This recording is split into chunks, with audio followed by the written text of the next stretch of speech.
بچوں کے لیے، بچوں کے مستقبل کے لیے ہم فکر مند ہوں اور اس کے لیے تعلیم مراکز کو قائم کرنے کی کوشش کریں۔ اللہ رب العالمین ہم تمام لوگوں کو اس کی توفیق عطا فرمائے۔ دنیا اندھیری ہے، تاریکی ہے، جب تک علم نہیں، آپ کے پاس آنکھ رہنے کے باوجود، ہاتھ رہنے کے باوجود، پیر رہنے کے باوجود، عقل و دماغ رہنے کے باوجود، سب کچھ صحیح سالم ہونے کے باوجود آپ اپاہج ہیں، آپ مغلوب ہیں، آپ کمزور ہیں، آپ کے پاس کچھ نہیں ہے۔ اس لیے علم کو، اس کی اہمیت کو سمجھنے کی ضرورت ہے اور اس کو بڑھاوا دینے کی ضرورت ہے، اس کے اندر مناقشہ اور مسابقہ کرانے کی ضرورت ہے، بچوں کے اندر کمپٹیشن کرانے کی ضرورت ہے اور ایسے تعلیمی مراکز قائم کرنے کی ضرورت ہے جو ہمارے بچوں کے لیے مستقبل میں ایک روشن چراغ کا بن سکے۔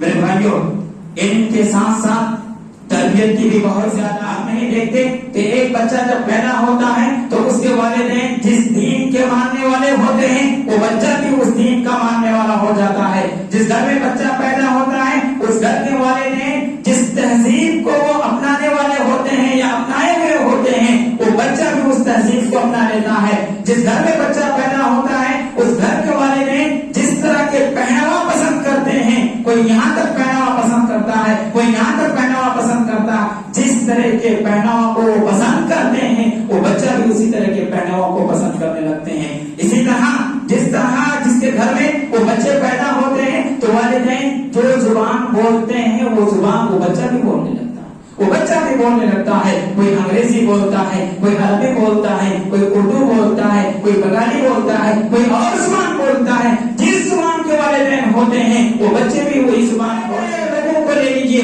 دنیاوی اعتبار سے لے لیجیے، جب آپ اس کی اصلیت پر جائیں گے اور باریکیوں پر جائیں گے اور ان کی زندگی کا مطالعہ کریں گے تو آپ کو معلوم ہوگا کہ اس کے پیچھے ان کے والدین کا بہت بڑا رول ہے اور اہم کردار ہے۔ میرے بھائیوں، آج ہماری ماؤں کو چاہیے کہ اپنے بچوں کی صحیح تربیت کرے۔ دعائیں رب العالمین ہماری ماؤں اور بہنوں کی اس کی توفیق عطا فرمائے۔ میرے بھائیوں، آج ہر انسان یا ہر والدین رونا ہوتے ہیں اور یہ کہتے ہیں ہمارے بچے بگڑ گئے، ہمارے بچے بات نہیں سن رہے، ہمارے بچے بات نہیں۔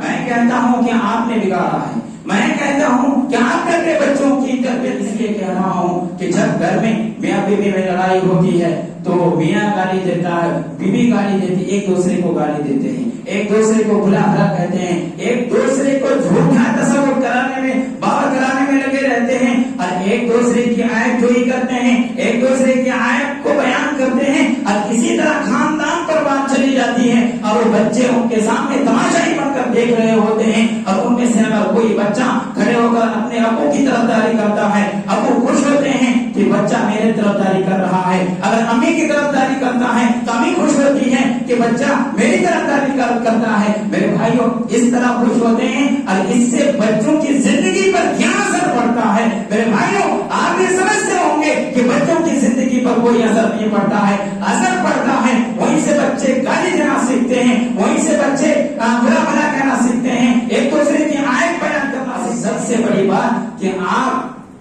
آپ کے بچوں کے دلوں سے آپ کی اہمیت ختم ہو جاتی ہے۔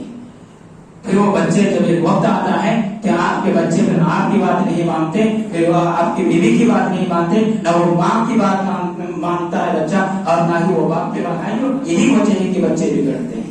تو سب سے پہلے ہمیں اپنی اصلاح کرنے کی ضرورت ہے۔ ہم اصلاح اپنی کریں گے تبھی ہمارے بچے سدھریں گے اور راہ راست پر آئیں گے۔ اسی طرح میرے بھائیوں، اپنی اصلاح کرنے کے بعد بچوں کو سب سے پہلے عقیدے کی تعلیم دی جائے۔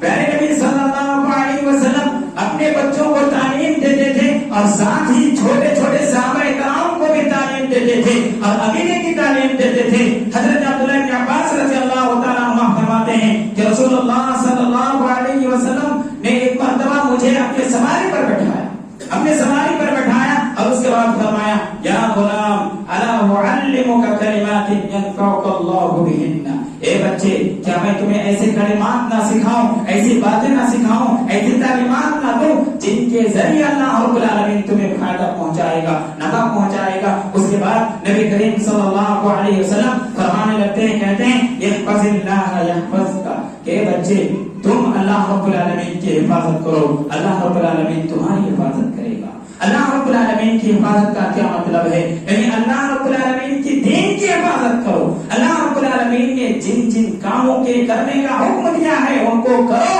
اور جن جن کاموں سے رکنے کا حکم دیا ہے ان سے رکو. یہ اللہ رب العالمین کی حفاظت کرنا ہے. اگر تم اللہ رب العالمین کی حفاظت کرو گے اللہ رب العالمین تمہاری حفاظت کرے گا. اپنے بچوں کو عقیدے کی تعلیم دینے کے بعد اپنے بچوں پر نظر رکھنی چاہیے کہ اپنے بچے کہاں جا رہے ہیں, کن کی صحبت اختیار کر رہے ہیں, کن کے ساتھ کھیل کود رہے ہیں, کن کے ساتھ گھوم رہے ہیں, کن کے ساتھ پھر رہے ہیں. یہ ساری چیزوں پر کڑی نظر ہونی چاہیے. لقمان حکیم کی وہ نصیحت یاد دلانی چاہیے جو لقمان حکیم نے اپنے بچوں سے کہا تھا, یا بنی لا تشرک باللہ, اے میرے پیارے بیٹے تم اللہ رب العالمین کے ساتھ کسی کو شریک مت ٹھہرانا, کسی کو شریک مت کرنا. اور یاد رکھنا کہ شرک بہت بڑا ظلم ہے, شرک بہت بڑا گناہ ہے جو اللہ رب العالمین کبھی نہیں معاف کرتا. میرے بھائیو ہمیں وہ نصیحت یاد دلانی چاہیے. اسی طرح لقمان حکیم نے اپنے بچوں سے کہا تھا کہ بچوں نماز پڑھتے رہنا, نماز قائم کرتے رہنا اور لوگوں کو بھلائی کا حکم دینا اور برائی سے روکتے رہنا. اور یاد رکھنا کہ یہ بہت مشکل کام ہے, یہ بہت کٹھن کام ہے اور دشواریوں سے بھرا یہ کام ہے, اس میں صبر سے کام لینا. اسی طرح لقمان حکیم نے چوتھی نصیحت یہ فرمائی کہ بیٹو تکبر کی وجہ سے, گھمنڈ کی وجہ سے تم کسی کو کبھی حقیر نظروں سے نہیں دیکھنا, کمتر مت سمجھنا. ولا تسعر خدك للناس ولا تمشي في الارض مرحا, تم زمین پر اکڑ کر مت چلنا, زمین پر اگلا کر مت چلنا, زمین پر تکبر اختیار مت کرنا اور اپنے آپ کو بڑا مت سمجھنا, دوسروں کو حقیر مت سمجھنا. یاد رکھو کہ اللہ رب العالمین کی تکبر کو پسند نہیں کرتا. اس طرح لقمان حکیم نے اپنے بچوں کو نصیحت کی تھی, ہمیں بھی نصیحت کرنا چاہیے, اپنے بچوں کی صحیح تربیت کرنی چاہیے. دعائے رب العالمین ہم تمام لوگوں کو حسن عمل کی توفیق عنایت فرمائے اور اس بات کی توفیق عطا فرمائے کہ جب تک ہم جئیں ایمان اور اسلام پر جئیں, اور جب ہمارا خاتمہ ہو تو ایمان بالخیر پر ہمارا خاتمہ ہو. اقول قولی هذا استغفر الله ولكم ولسائر المسلمين فاستغفروه انه هو الغفور الرحيم. والسلام علیکم ورحمۃ اللہ وبرکاتہ.